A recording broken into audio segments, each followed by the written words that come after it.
The thought of calorie counting honestly gives me a headache, and unless you're training for a competition, let it go. Hey guys, Pepina here again as your ex-nutritionist, helping you trust yourself again with your own weight loss goals. Today's topic is why I don't believe in calorie counting. It's so good to be aware of how quickly calories can add up, but if you have general knowledge, I think getting down to the nitty-gritty and really trying to hit an exact amount of calories a day is just exhausting. A couple reasons why I really don't believe in it is, one, it's just a really disempowering method. When you're becoming dependent on trusting your MyFitnessPal or your trainer or your nutritionist or reading every single label, you're again not paying attention to what your body's telling you, and you're relying on external resources for you to hit a certain number. This builds away from the trust that we're trying to build for you to really start trusting your body and telling you when you're done eating or when you've had enough to eat, and get you to rely on some numerical system that doesn't always work. Number two, it's hard to know exact calorie amounts per meal. Different if you have meal prepped food already for you, or it's a frozen meal and you're putting it in the microwave or something. Those calories have already been counted for you in a lab somewhere when your food was made. But otherwise, if you're going out to eat, or you're cooking, or you're going to a friend's house, or anything really, there's so much room for variety there. It's very, very easy to know the correct calorie amount that you might think you have. And I don't know about you, but to sit at home and measure and weigh and count every ingredient that goes into a meal that I'm making, that sounds so tedious. It sucks the fun out of cooking. Also note that when you go to a restaurant, they have spray bottles of oil that they're putting on your pan just to grease it up.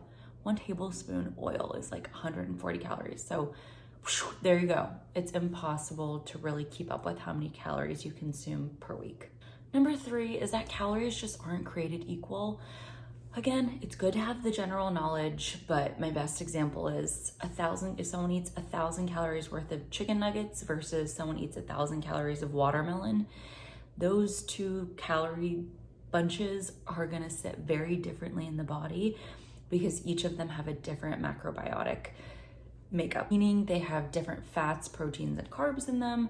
So once again, calories just don't go equal there. Before I'll add this one in too, it tends to go with the yo-yo dieting patterns. It's temporary, people stick to it for a little bit, and then eventually they fall off the wall because they're not tracking their calories. All of a sudden they're like, I give up on my diet, I don't know what I'm eating, and they lose all control because they've lost that trust again. So it's just another quick fix, another temporary solution. And when we're trying to find long-term health and a body that we're happy in and that's gonna stay the way we want it to, we're not looking for quick fixes.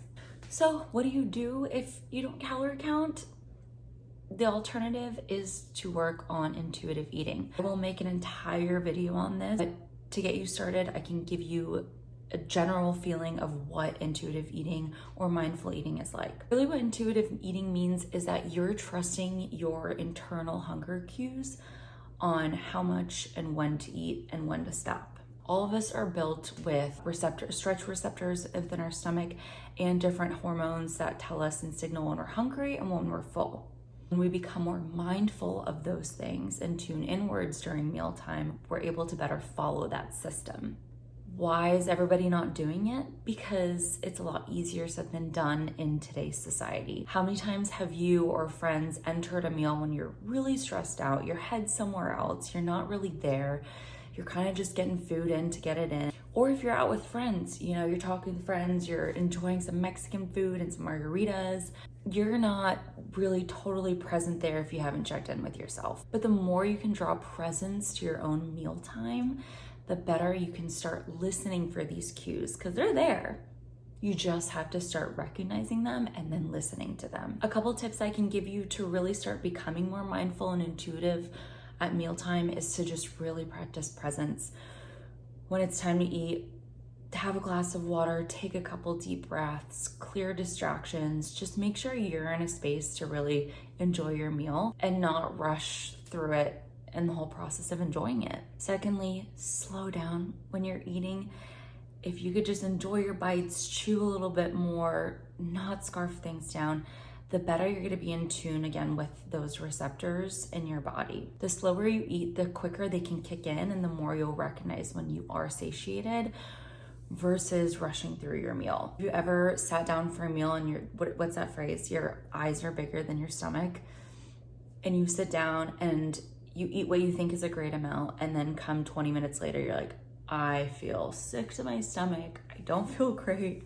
I ate too much. But you can avoid that if you take the time to chill and relax, get into more Zen state, and then partake in your meal.